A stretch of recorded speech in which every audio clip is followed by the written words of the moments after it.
Good morning. Welcome to the Long Live Alternative Parties podcast. Free Press Media Press Inc., an alternative parties books publisher, sponsors this podcast. I'm Andrew Bouchard. Welcome to the Long Live Alternative Parties podcast. Today we have the Hampton Roads Green Party representative, a fellow named Blaizen. So welcome to the podcast. Thank you for having me. We're glad to have you. So let's get started by, first of all, you kindly explaining where Hampton Roads is, for those who may not be familiar with the area.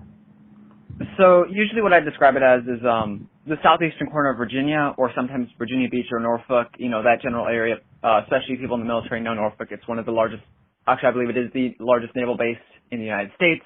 On the East Coast it houses NATO, so we are about 7 cities in the southeastern Virginian corner, which includes Virginia Beach and Norfolk. Okay, that's a good overview. So kindly introduce us to yourself, a brief biographical sketch. So I'm Blaizen Buckshot Bloom. I'm the co-chair here in the Hampton Roads Green Party. I'm also involved in the Green Party of Virginia quite a bit. I'll be running for our local school board in my city of Chesapeake in 2022, and I'm also a college student here at Old Dominion University, once again in Hampton Roads, studying in ocean earth sciences. Okay, sounds good. So what led you to get involved in the Green Party? So I'd like, unlike the average American, I grew up in a household that was actually third-party literate. So I grew up knowing about the Democrats, knowing about the Republicans, knowing about the Greens, the Libertarians, the Constitution Party. So I was really lucky to already have been exposed. So, after Trump gets elected and, it sort of just, set off this thing of where, me, my parent were like, oh, we need to start getting more involved. And, back by the start of 2018, by February of 2018, I attended my first, Green Party meeting, for the Hampton Roads Green Party. And it sort of spiraled, from there. Good. I'm glad you had a good background. You didn't have to worry about parents who were adverse to your views. That's good. So since you mentioned, I'm sorry, go ahead. Yeah, I remember just growing up and, we'd have Green Party candidates on the ballot every now and again. And I remember just hearing, it's like, oh yeah, I voted for the Green running for House of Delegates, one of our chambers or a state legislator. And, it was nice growing up with that sort of vote for who you want. Raise your rate then.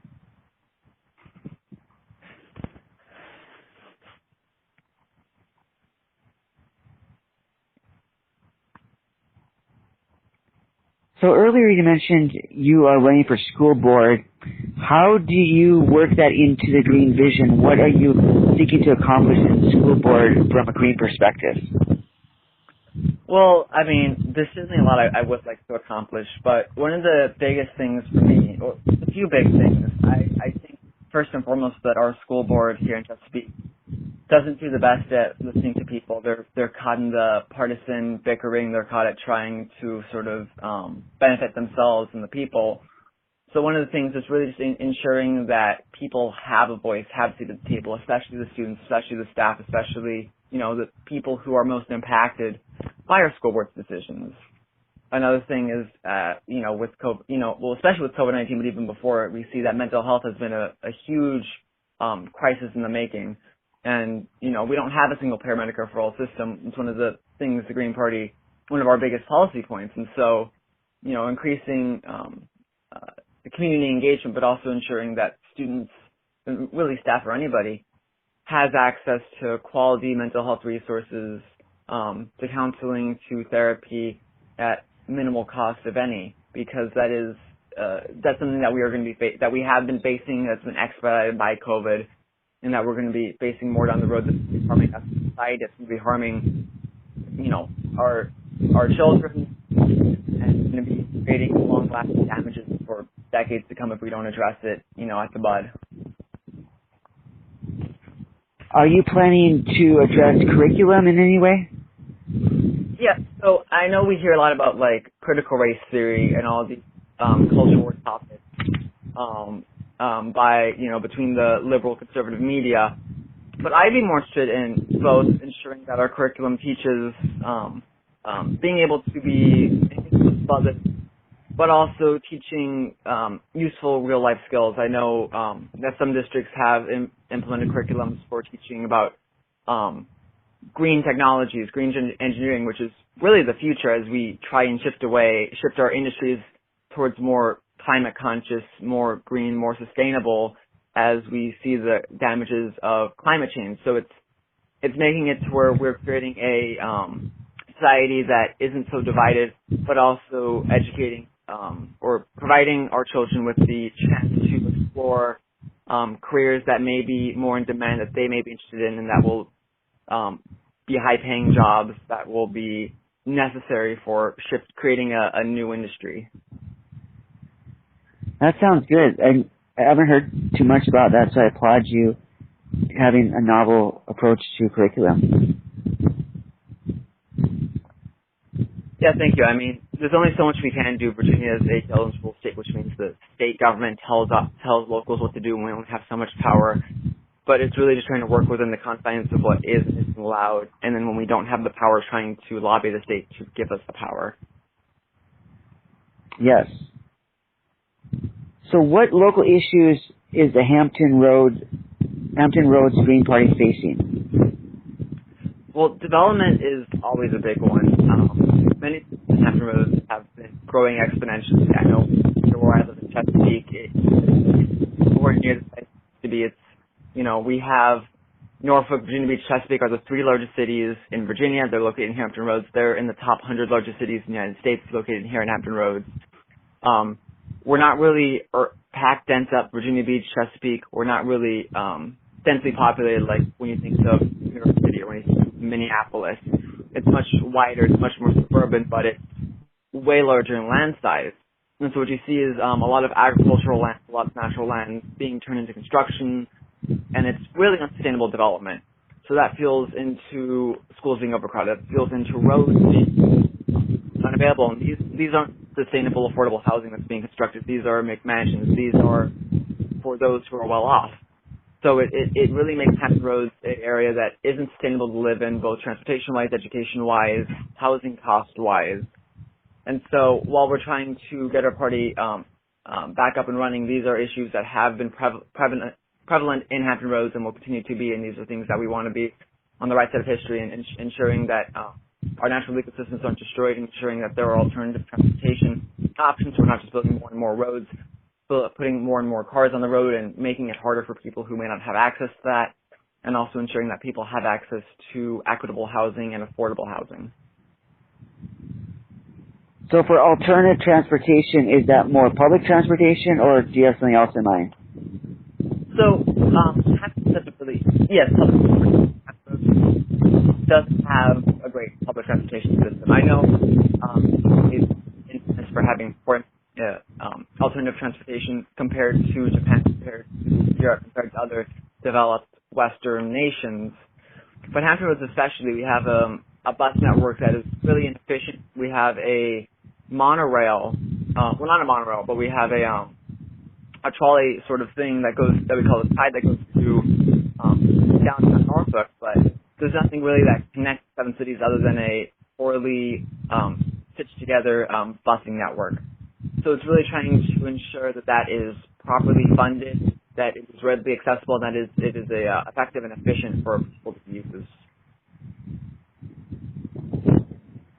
Sounds good. So since you mentioned that you have an officer role both in the Virginia Green Party and the Hampton Roads Green Party, what does your officer position entail for responsibility?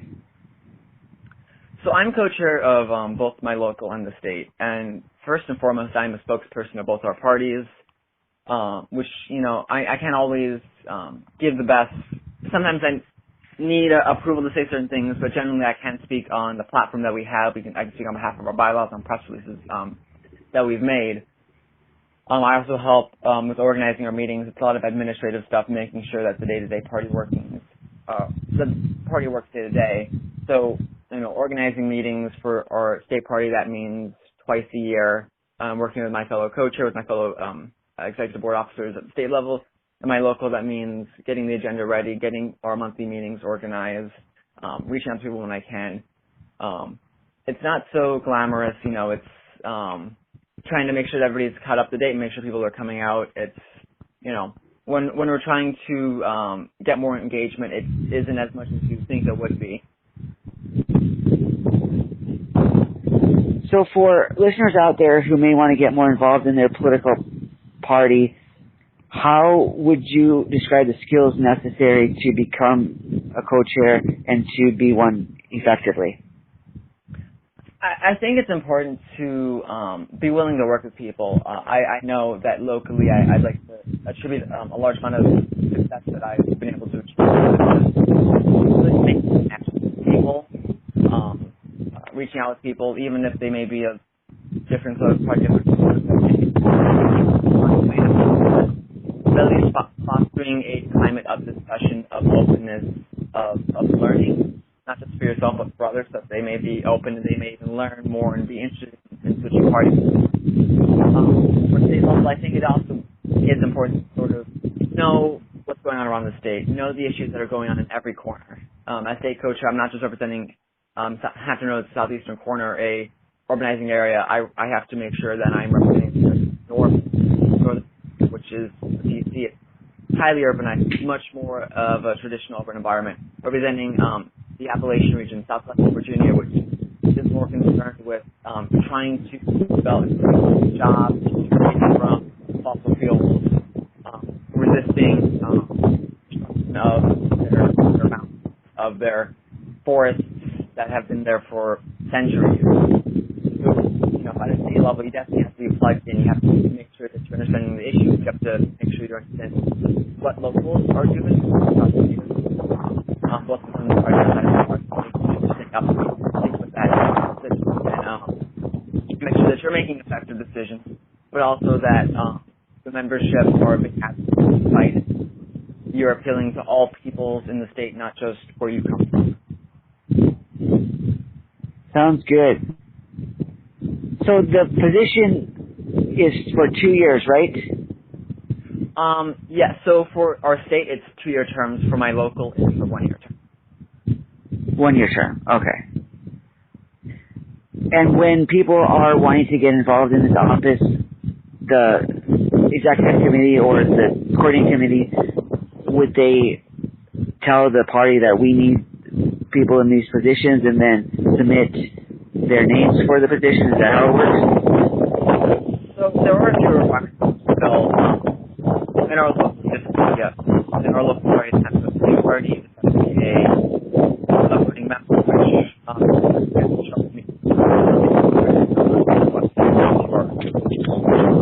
after that, when the election comes around, you just attack that is sure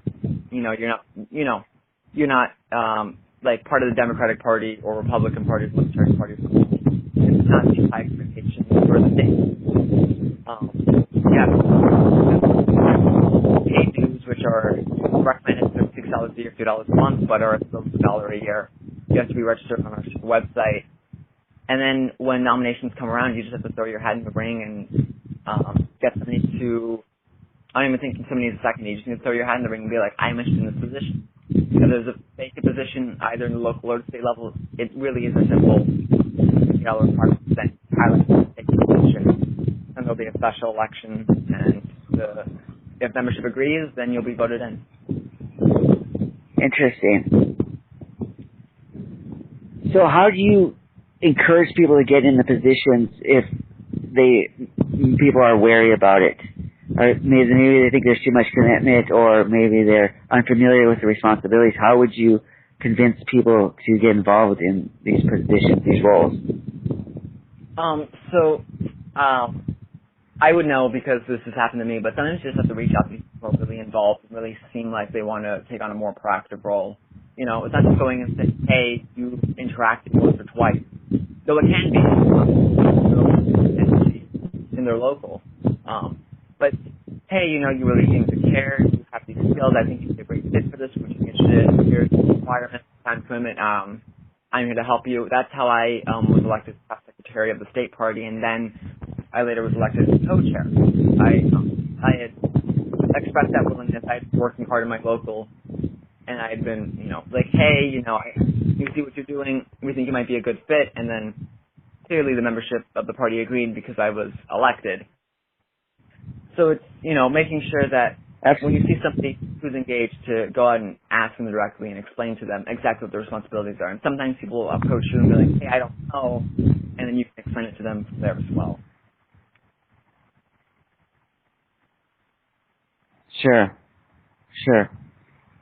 So our listeners out there, whether they live in your area or elsewhere, how can they support the Hampton Roads Green Party? So, one thing I'm looking for is we also have to work against the algorithms of Facebook, Twitter, of Instagram, where we're plugged in at.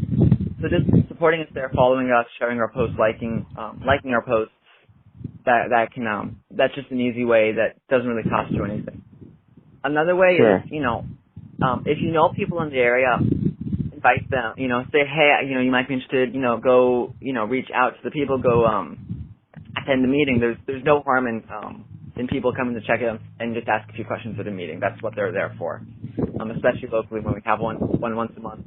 It's a great way to understand how the party works and, get to learn. But I mean, if you want to take a more involved role and you're outside of the state, if you're outside of the area of the local, monetary donations don't go amiss. They're always welcome. We'll always have things to be. Virginia is a tough state for ballot access. I think it's about a 15% required. You have to get 50% vote on the state level. Senate governor, or Attorney General. So we always need funds or president. We need funds to advertise candidates when we're able to fund them. Fund candidates, fund ballot access initiatives, to fund locals. So, showing our posts on social media, connecting, people you might know in the area with us, and if you really want to, monetarily support us as well. So your monthly meetings, are they in person yet, or are they on Zoom or some other platform? We do them over Zoom. For the state level, it is hybrid, except in the wintertime, just because of how roads can be. But for our local, it has been consistently over Zoom, just given how restrictions are with Zoom. Okay. Thank you kindly for coming on the podcast today and sharing all the exciting things that the Hampton Roads Green Party is doing and you're doing as well. Thank you for having me once again. All the best to the Hampton Roads Green Party, the Virginia Green Party, and yourself personally. Thank you. Have a great day. Bye now.